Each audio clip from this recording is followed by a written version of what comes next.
Hi, I'm Saff, and you're listening to Shut Up and Chat with Millie Manders.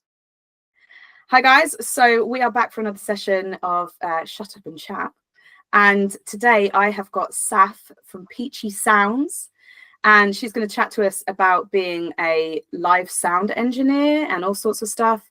And Saff is actually our live engineer on tour now for the last sort of 6 to 8 months. Saff has been on the road with us. So Saff, lovely to have you here. Thank you so much for spending some time.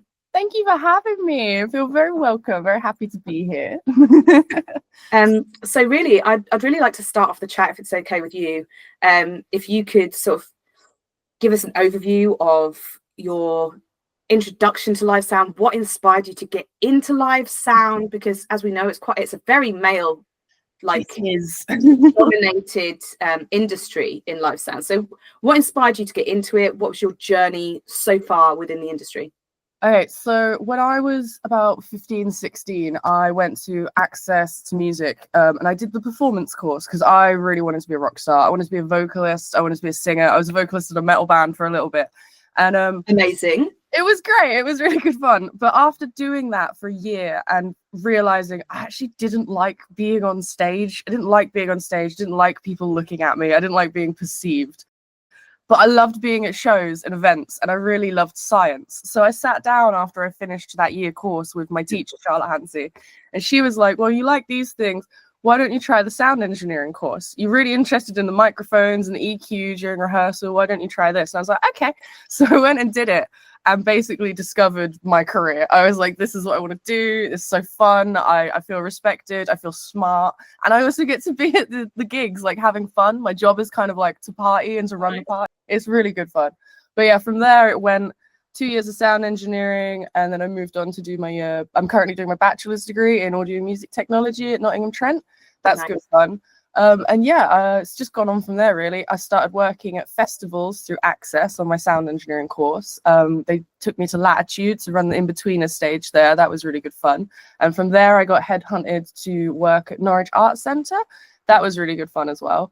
After I moved on from there, I've just been working around small venues in the city, around the country, and just trying to build up my own business, Peachy Sounds, as like a freelance engineering, just to support women and non-binary people in the industry, because it is quite hard to find a sound tech who's like on your vibe if they're like an old dude and they don't get it sometimes. They really don't. But yeah, my whole sort of label is just giving a stage and a platform for minorities. That's basically it. That's what I'm doing so far. I've recently started touring, obviously with you, which is great. It's been a great experience so far. I was always so scared of the idea of touring, being in a van with a load of people I didn't know, but it's been amazing with you guys. So what were the things that you were worried about in terms of going on tour, and how have those things been sort of put to bed? What did the band, and whether it was me or other people in the band, like, how have we helped you to feel more comfortable about being on tour, being on the road? So what were the fears and how have we overcome those? My main fears were always ending up in a van with, like, I don't know, I guess just a load of older men who I didn't know, who wouldn't really respect me, who just sort of saw me as a thing they paid for to bring along to run a service. And yeah, I would just feel uncomfortable for like a whole week straight and a little bit on edge and scared because I didn't know these people. But then getting in the van with you guys, I knew you, I knew George, I didn't really know Joe or anyone else, but they made me feel so welcome, and it was really, really, really nice. And it's just that, it's just that level of welcomeness that you're unsure if you're going to get it, because you don't know if they respect you just based on what they're looking at. And yeah, it's just intimidating. I was worried, like, if I ended up, I don't know, up north somewhere, like for instance, we went to Glasgow recently. So went up to Glasgow with, you know, a 5-piece metal band, all dudes, and one of them was inappropriate. So then how do I get home safely? What's my escape route from Glasgow back to Norwich at that point? You know, the kind of trapped. Well, you really were going like, okay, so what are my escape routes? Literally, I'm like planning in advance. I'm in a different city. How the hell am I going to get out of this situation if I am presented with it? And it's train usually, is know where the train stations are. The question I have for that then, because that's quite a lot to suddenly be thinking about, and obviously as women we've all had those thoughts, right? We've all been going out somewhere or going on a date with somebody that we don't know or whatever, and we do plan our escape routes. We make sure that somebody knows our location at all times. We've probably got a tracker going with one of our best friends on WhatsApp or whatever.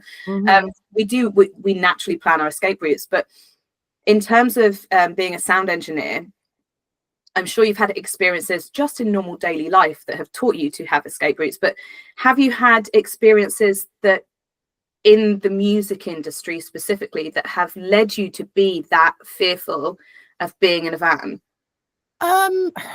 I've felt trapped at front of house before. I've had people come up to me and film me without my permission, like not touch me in a sexual way, but just still touch me, like get out of my space.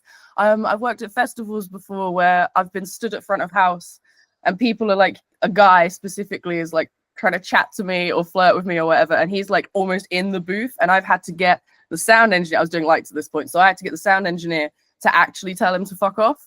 And it's just like having to get a guy to step in to tell a guy to piss off is just like, if I'm in Glasgow, where am I going to find that guy? Where's the guy to step in on my behalf? There might not be. You just kind of have to think about it. And that must have felt quite like your power was removed from you as well, because 100%. It felt like I had to call my dad, because JJ is like that. He's one of what I call my sound dads, and I had to literally be like, please save me. Can you get this guy to fuck off? He won't listen to me when I tell him to fuck off. Right. And so let's carry on with this respect thing, because this is quite interesting, because you know, as we said right at the beginning, live sound is so male dominated. I've got countless stories of walking into a venue and talking to a sound guy about what I need, and then very much being like, I've been doing this for 40 years, I know what I'm doing, you don't know anything, little girl, you know, like that is it. Everything it's I'm the saying assumptions, isn't it? So, yeah, for sure. So have you had a lot of that kind of stuff? Like if you've been let's say Art Centre is actually one of the bigger venues in Norwich. It's a 300 capacity venue in Norwich, so it's a club venue, and the ones that are bigger than that really are sort of downstairs at the waterfront, Epic, and then LCR, right? So we're kind of like on that level at Art Centre. Have you found that when you've been doing sound at places like that, that the team there have been disrespectful, or that the people that you're working with? What about mentors within your sound experiences? I definitely, yes. The problem is, though, I don't think they're doing it with intent. It's just ingrained in their brain sort of thing. Like at the Art Centre, for instance, I don't like to talk bad about them, but I was hired as a technician, which sort of, you know, that covers everything. They would never let me run the sound desk. They always just stuck me on lights and went, go do the lights. And I remember one gig in particular, it was Girly and Ashniko and Peach Club, and I basically had to beg the week before. I was like, please, can I do sound for this gig? It's Girly, come on. You're one female on your technician show, you want them to be put forward for the pictures and stuff. I really had to convince them to let me do it. And they didn't help when I was doing it. So obviously I've never had that much experience on the desk. I've watched them, but then trying to run the whole thing by yourself and feeling like you can't ask for help because you've asked for this.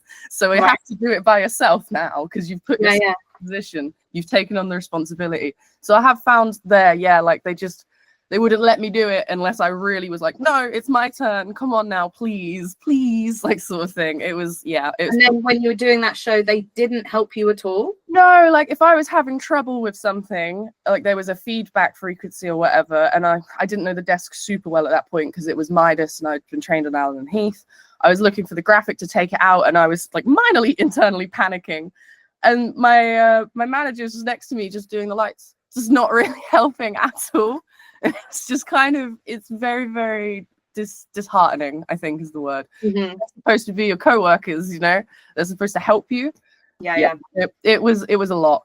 But like in terms of clients, I've had it before at the Art Centre where I was literally in the middle of programming, like I was programming the lights, and the guy who was performing came up to me as I'm at the desk programming, and he went, "Oh, so are you one of the dancers?" It's just like, sure. And then he walked away. I was like, I can't believe that's actually just happened. I'm programming the lights. Like the desk is, my hands are on the faders. It was ridiculous, genuinely. You know, you're like, if you don't just like breathe it out, Sometimes you your just anger will overflow. yeah. Get a bit physical.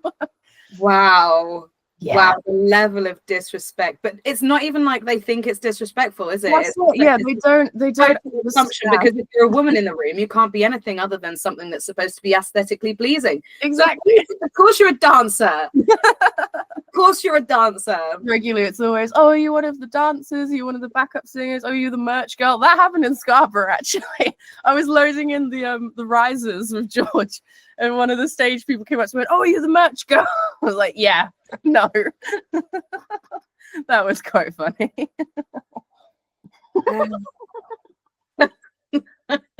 Like, and the thing is, like, every woman, every non-male person I've spoken to ever, and obviously not interview wise, because this is like my second one, but like just ever, has a story like this where they get assumed to be something other than the job that they're doing.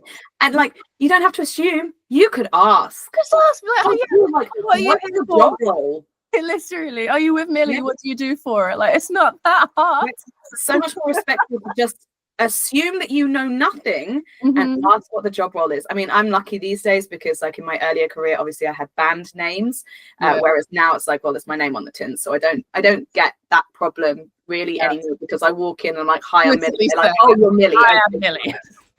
So that's helpful. But like, when I did have bands back in the day that were band names, for sure there was, you know, a whole level of like, oh, right, oh, are you one of their girlfriends? Yep, that's it, always. Yeah. I'm here to fangirl perpetually. On the stage, though, through the microphone. Yeah, exactly. Yeah.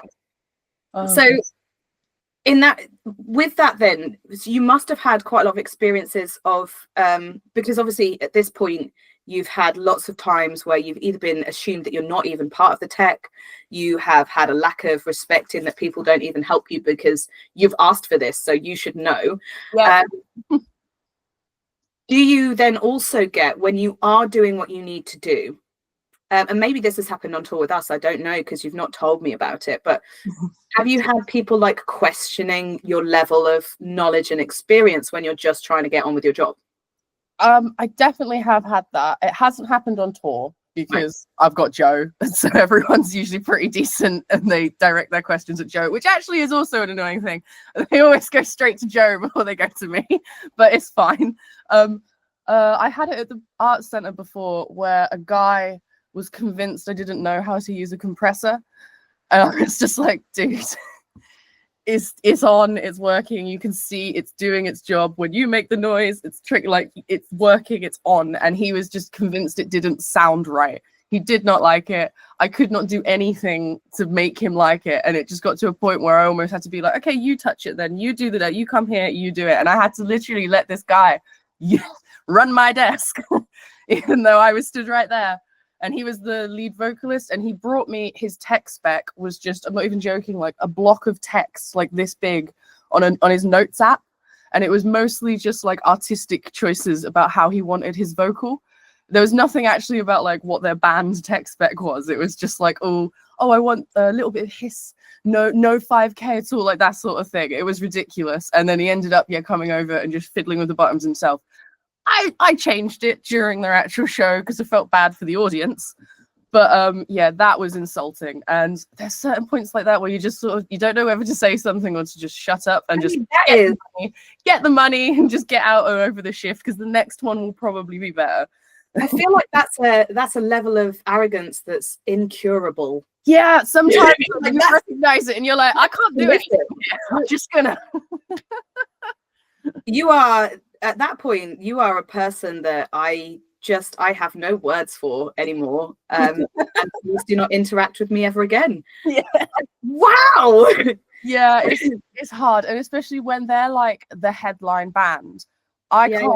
Like, I'm allowed to make decisions. Like, I'm in charge. My decision is final. If I want to pull the gig, I pull the gig. If I say you can't play, you can't play. But when it's the headline band acting like that, and you know everyone is coming to see them, you kind of become the bad guy. And you don't want like all 30 people in this room during this sound check to think you're the bad guy. Even though you're for the venue, aren't you? Yeah. You have to maintain that level of respect, because at the end of the day, they're going to associate you with that venue. So you have to let them be as arrogant as they're going to be. You have to let them mess up their own sound check and then rectify everything that they've done during the performance, because otherwise, of course, you look like the bad guy. That is it. You know, it's an insane position to be in. And similarly, performers, if they are being treated badly, especially perhaps in interviews or, you know, live anything, we have to maintain a level of like composition, you know. Okay. Otherwise we look like petulant children, divas, throwing a little hissy fit. Oh, the amount of times diva, I refuse to stand down for my morals, or because I'm not like a yes girl. I'm not just going to be like, oh yeah, that's absolutely fine. No, I'm going to tell you if you've just been disrespectful. Me too. Like, I don't mind being known as the sound bitch. That's fine. I am the sound bitch. Like, it's okay. Also, going back to that point about people directing questions at Joe constantly, that's also a thing, right? So George and I know exactly what we want sound-wise. George has a master's in production and sound. A master's. The girl has bigger brains than I've got a butt, you know, like this is it's all in her hair. Level of like insanity of intelligence in that girl, and still she'll say something and people, it's just like you see the cloud cover come over her face and they're like, it's just like this weird like veil over their eyes, and they just look towards Joe like, can you confirm? Can you translate woman, please? So I think from here on in, Saff, I may well make it a rule that Joe redirects questions back to you. Yeah, that's just fine. To, you know, because I want, you know, you should be respected in the room, and you are our sound engineer, and you know what we want, and you know what you're doing. So these questions should go to you first. Joe should be able to be our guitarist and then support you if necessary, if we need some troubleshooting. That is it. Like, because you guys run your own in-ears and I'm your front of house tech. When it comes to front of house, all questions for me, please. But when it comes to your monitor rig, you know, Joe, you guys, you know your ears better. So that's where those questions come. But when they start asking Joe about like, oh, what's the channel list? Well, I'm like, that's my job. That's me. I'll do that. I've got it all here. 100%. That is now going to happen. Thank you. You're all right. That is going to happen. I am absolutely rectifying that as of now. It's funny because Joe has noticed it too. And when we're like loading the van, he's like, oh, did you notice? They come up to me immediately. I'm like, yeah. He's like, I'm sorry about that. So it's okay. Don't worry. It's not your fault. We have solutions to this beast, and we shall use them.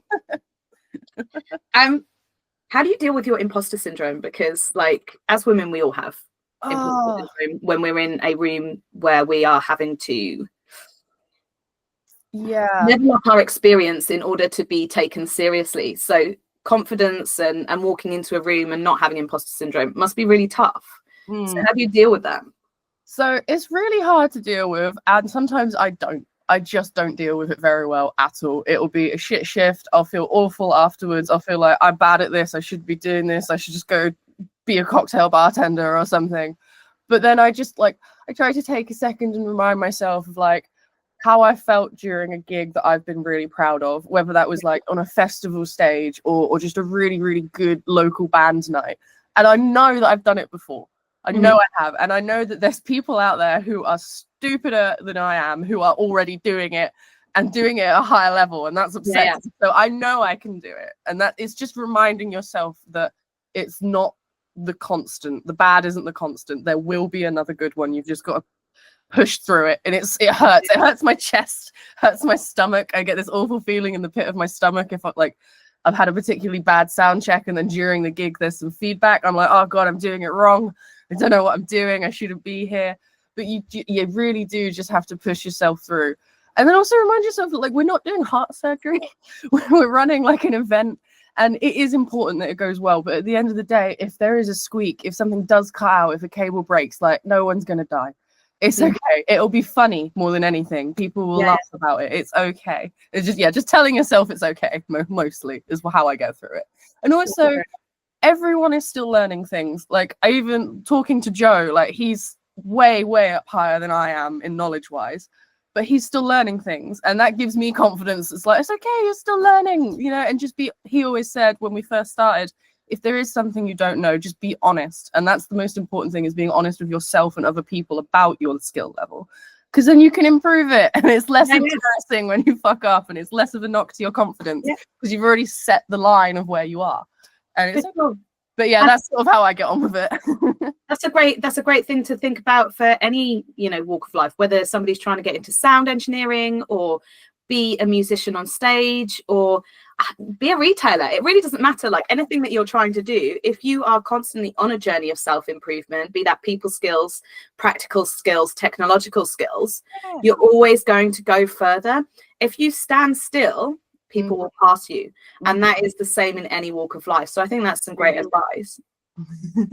In terms of great advice as well, though, like I'm hoping that there'll be some young people listening to this or watching this and going, I really want to do live sound. Like, how do I get into that? So like from your beginnings, when you first started to interact with potential clients, handing out contact information, as a woman, also organizing safe spaces for meetings or recordings or rehearsals or whatever, what would your advice be to someone wanting to get into this industry in order to get clients, contact clients, and also be safe within that?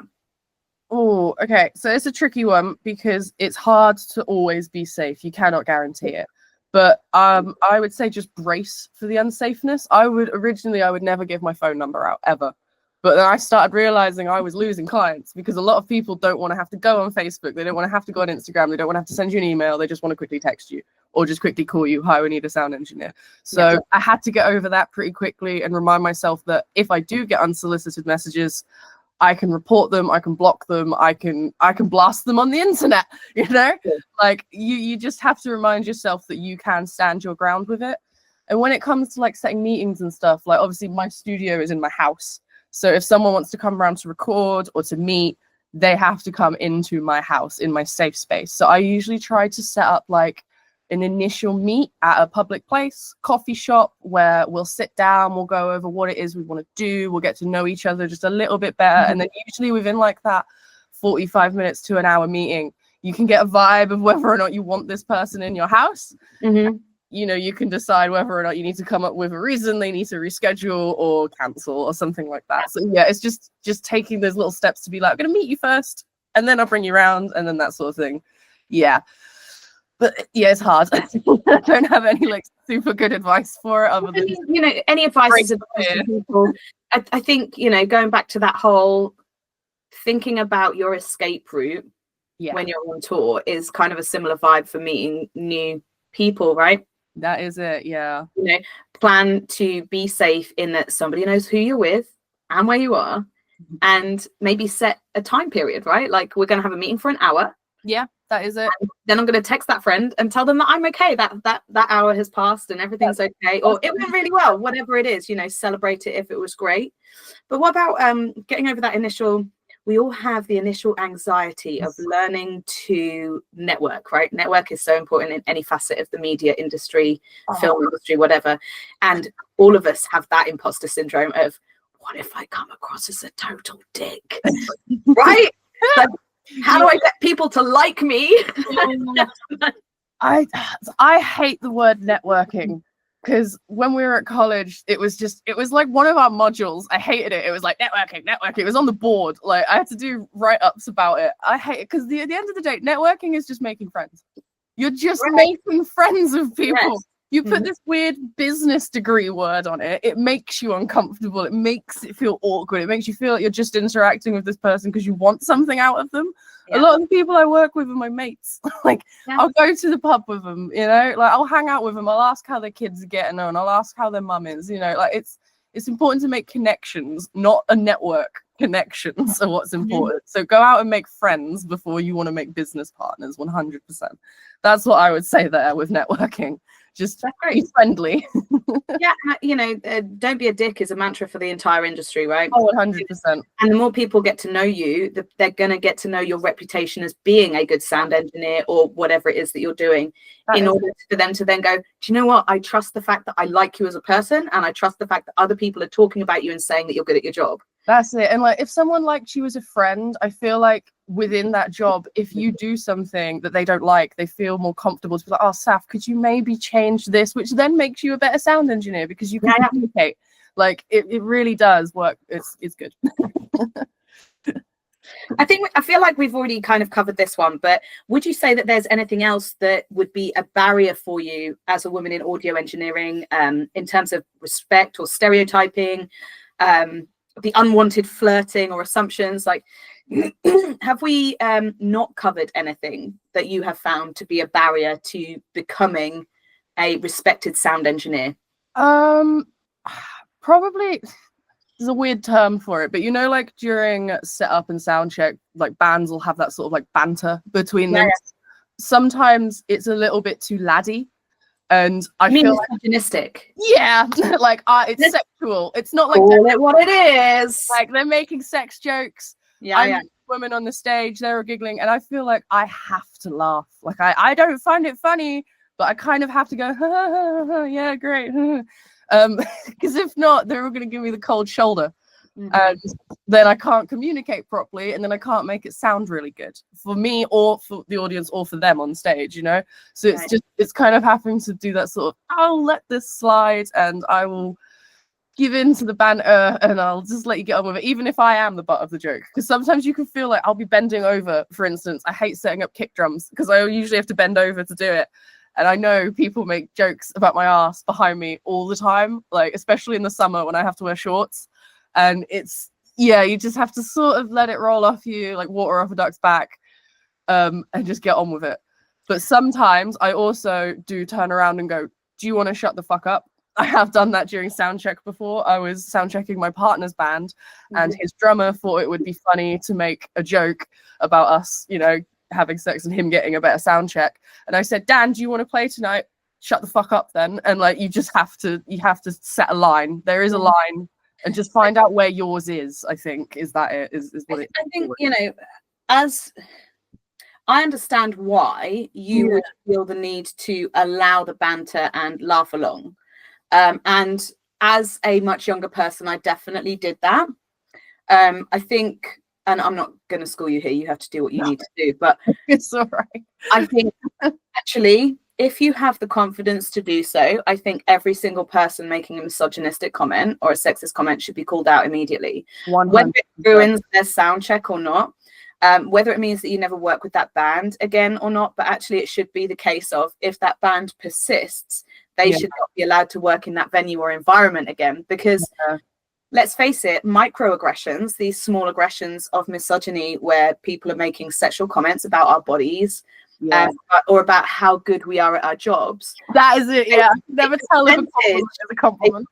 Right? A percentage of those men aren't joking. No, I know. A percentage of those men will become violent, and they are the ones that we are scared of. And so I understand that sometimes you have to think about your safety over your opinion of their misogyny. But I think my advice there, and this is something that I do, if you are safe to do so, you call them out and you call them a dick. Oh, yeah, 100. And you tell everybody around what they've done, because that ensures your safety as well. Shame. 100%, yeah. Because at the end of the day, these people should be shamed, in the same way that if somebody said something even remotely racist or transphobic or homophobic or, ageist or phobic, we would all immediately be like, that's not okay. Not cool, yeah. Every single one of us would call that out. So we should be doing the same for women. 100%. I do agree. And you should be where you're safe to do so. I feel like where you right to. And if there's a venue who's like, you can't do that, you should be more nice, don't work there. No, that is it, yeah. Because we're going to be recommending you for touring forever. So I've always felt supported by the venues. So, like, if there ever was a situation where I had to do that, I could guarantee that Claire would have my back and be like, no, get off my stage. I don't want you to play. You're being a dick to my sound engineer. Like that, I do feel supported there. But I also know that a lot of the actual customers, like, again, I work at a music venue pub. It's a lot rougher. So a lot of the customers will take it upon themselves to come up to me and go, you're being an asshole. They were just making a joke. So it's not just the clients and co-workers I have to deal with. It is also audience members who are observing and think they could put in their 2 cents. And they're regulars, so they'll come back every week and you have to deal with them every week. And it's not like they're paying you or you're doing a service. They're just there. And you know, for those of you who are either listening or watching and you haven't had these experiences because you're not a woman, you need to understand that this is prolific. This is something that we have to make a choice on in the moment every single day of our lives and every single day of our careers. And so my instant gut reaction to that is I would piss off every single member of that audience and I would make people not be regulars anymore until such time that I felt safe in that venue. But obviously that could cost you your job in a venue that you enjoy working in. And so then it becomes a choice of, well, if I do that, what do I do? So perhaps that is then a conversation that you have with Claire. Like if you've got audience members that are doing that constantly, speak to Claire, because maybe she will back you up on those members as well, because there's always going to be new regulars. That's it. That is it. You don't have to keep those regulars, because if they're dickheads as well, why do you want them in the venue? Because they're the ones that spend the most money, unfortunately. So I know, right? But then it's like doors closed, no more small local music venue. I hate it. I hate it. I just want to tell them to get the fuck out. I need to buy a pint as well. This is the thing, you know, like what is the solution? Listeners, watchers, if you think you have a solution to this, please let us know. I honestly burn the place to the ground with my attitude. People would not like me and I would not care. But it wasn't always like when Em and Charlie and Pam were there, it was very much like gay pride, we won't take no shit, 3 lesbians in charge sort of thing. It has changed quite a bit in the past 2 years. Not for the worst, it's just different. Okay. Yeah. I'm sorry that you have to deal with that. I just think it's so difficult. It's so difficult. What about money? Because we just mentioned money and venues needing money, and we're in a difficult industry. How do you think about and this again is for people wanting to get into sound engineering, and knowing your worth is like a really important thing in the music industry. How do you decide on what you're going to charge for your services? So I have always found this really tricky, and I very much undercharge myself. I know I do. I'm aware of it. People are always telling me to charge more, and I'm like, but I don't want to, because then people won't hire me. Like, it's that sort of line as well. I would recommend, when thinking about what you want to charge, take into consideration it's not just the services or the skill you've provided or like learn. It's also the equipment, and it's also your time they're paying for. So like minimum wage, at least that, then plus a few quid for your equipment, plus a few quid for all the effort you've had to put in learning this service. And then you can sort of have an idea of what you've got. And also definitely always have a day rate and an hourly rate, because it will all depend on the show you're doing. Some shows are worth a day rate, some shows you'd rather do hourly sort of thing. But yeah, it is hard. Also, make sure if you're shadowing that you do get paid, because I know they call it just shadowing, but it's your time. Again, like, you are worth your time, whether you're providing the service or the skill, your time. So even if it's just like fucking £10 an hour or whatever, get your money, even if you're still learning. And just be confident in yourself. I only used to charge like 100 quids a day, which is so cheap. And now, like, people have been telling me if I'm setting up the PA, you should be charging at least 180 a day. But again, a lot of people I work with can't always afford that. It's hard, you know, you have to find a middle line. And this is where like the networking, friendship comes into it. Communicate with who you're working with. What can you afford, and what will keep my rent paid, sort of thing. Like 100%. It's hard. Yeah, it is. It's really difficult, you know. And it's also, I hate to say it, but how much do you actually enjoy working with this person, band, venue, whatever? Because quite frankly, some of it comes into compensation payment, right?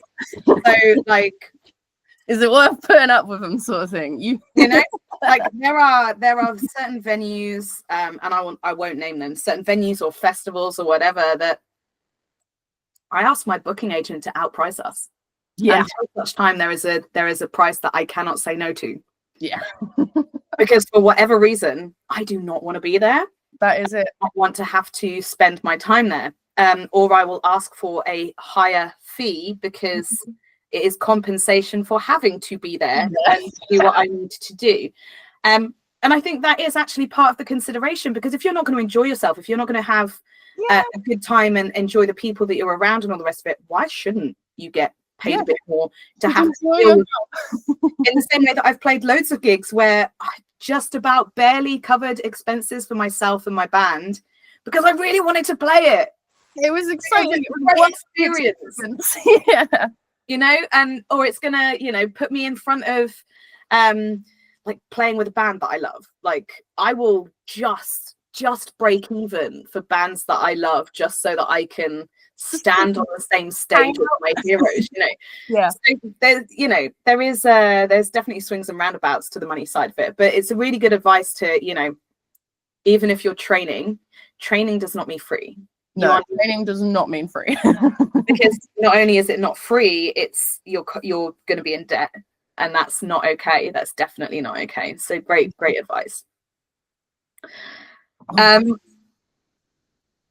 So I know that you have a really bad back. So Saff, when she's on tour with us, sometimes has to lie on the floor in order to sort of reset your spine, right?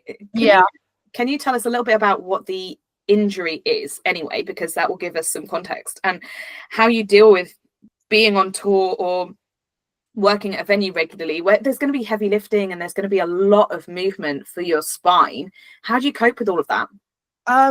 So the actual injury to my spine is it's my disc in between my vertebrae. It's the very bottom one just above my pelvis. It's like the L1, S1 or something. But my disc it's not slipped. It's the actual thing that holds the disc gel is exploded, and all the gel has come out and is sitting on my sciatic nerve. So I've got like almost permanent chronic sciatica, which is incredibly painful. If anyone's had it, it's like having a knitting needle shoved in your butt cheek down to your ankle. Yes, it is. Yes, it is. I concur. But I did that actually working on bars. That is a bar work injury. Never happened in the music industry. So watch your back if you work on bars as well. But the way I deal with that, usually in a venue, and it's going to sound so bad, but in this venue where I work with these laddie bands, with these boys who want to be like tough and masculine, I go, "Oh, boys, can you move this for me?" They instantly move it because they want to be strong, they want to be helpful, they want to show off. And yeah, genuinely just asking, be like, "Hi guys, I've got a spine." They also want to do it just because they want to be nice, though, right? I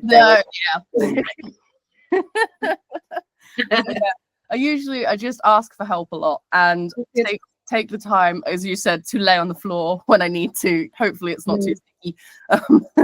Just and stretch out. A lot of yoga is necessary to like readjust where my vertebrae is sometimes. Does that help open the vertebrae back up in order so it's like, because vertebrae are like this with like the cell in between, mine are just sort of pushing on each other. So when I lay down flat, they sort of spread out because there's less gravity, and also my pelvis is sort of curved like this. It's like where I stand up, it curves forward, and I have to lay flat against the ground to flatten it.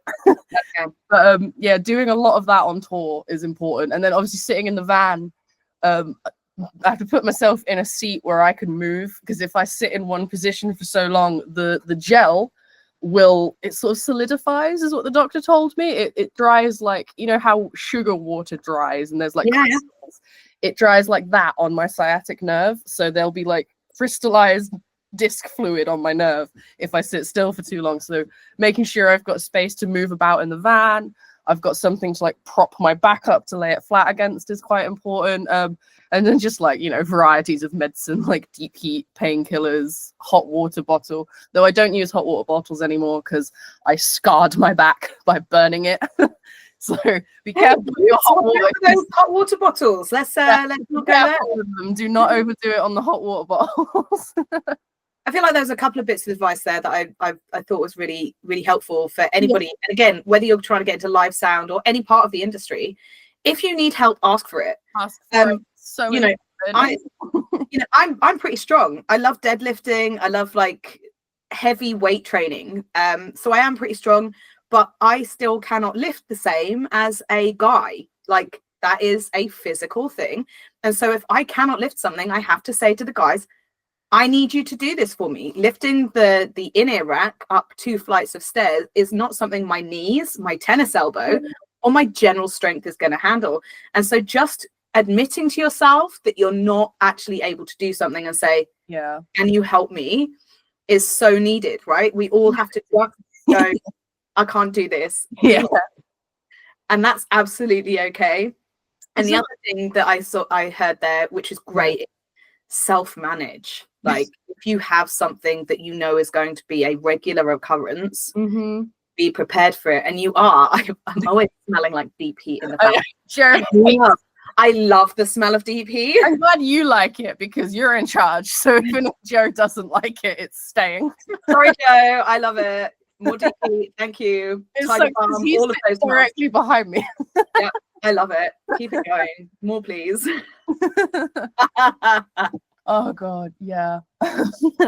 The thing with like loading in and out and stuff with like, as you said, the amp rack and these flight cases is most of them are not designed to be lifted by one person. They're not. Even a big strong guy, it should be a minimum of 2 to 3 strong guys on that thing. Yeah.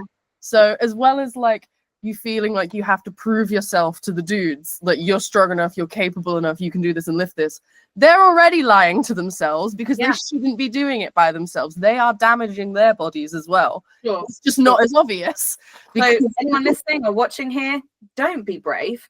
Don't be brave. Bravado. And that's for men and women and non-binary people, whoever you are, whatever fitness level you are at, stop being brave about this. Like all of this equipment is so heavy and we all need to respect each other and respect our own bodies and respect our level of ability to do these sorts of things.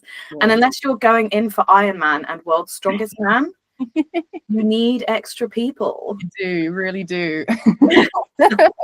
I've seen it before. I don't know if it's like official, but it's like an OSHA regulation that even in offices, if they've got like a stack of printer paper that weighs more than, I think it's 20 kg, not a single person can lift it. That's a 2-person job.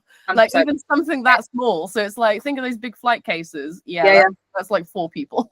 Yeah, I mean, you wouldn't lift, like in a gym, you wouldn't lift 20 kilograms unless you've already warmed up.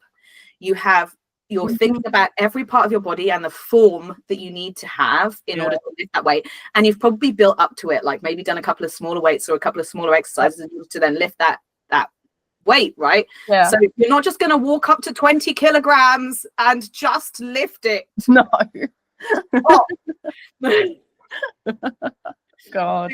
I mean, this has been a really cool chat. It's been great to get to know what your journey has been and some of the struggles that you've had to deal with as a person in the sound industry. Just to wrap this up, what would your, like, if you had to say 5 things, somebody looking to, it could be less, could be a little bit more, whatever, to somebody who is really wanting to get into live sound, particularly women, because it is harder for us to get into that particular part of the industry. What would your few things as advice be as someone immediately starting out, right base level? How do they get into the industry? It depends. If you want to get into the industry, you can do it as quickly as going up to your local venue, going up to the sound engineer and saying, do you do shadowing opportunities? Could I come and shadow you one night? And then obviously ask if they provide payment for these shadowing opportunities. That's one way. I would also recommend doing what I did and going the education route, because you then do have the qualification to back up your knowledge. If someone is fucking with you at your work and they go, you don't know what you're on about, you're just a woman, be like, actually, I've got all these certificates. I do know what I'm on about. You don't have any of these. So that is a good way into the industry for sure. Just going to your venues, talking to people who do the job, even like online, like get into some groups and forums. 2% Rising is a really good one. They're not based on live, but it's women in audio technology. And joining groups like that and connecting with people, and then you'll get opportunities, and with the opportunities you'll gain experience, and then you sort of build up a reputation. But that's a good start. Yeah, I would say either shadowing at local venues or going the educational route and trying a 1 or 2 year course in sound engineering to see if you actually like it, because it's an intense industry to get into. And it's hard to just sort of dip your toes in and sort of get a full view of it. But I would definitely say either shadowing or go education to get into it. I think that's great advice, and I really appreciate you taking the time to have a chat with me today. All right, thank you for having me. It's been really lovely to have a chat with you and get to know you a bit better from the career point of view. So yeah, thanks so much, and I will see you in a week or so for more talking. Yeah. See you then.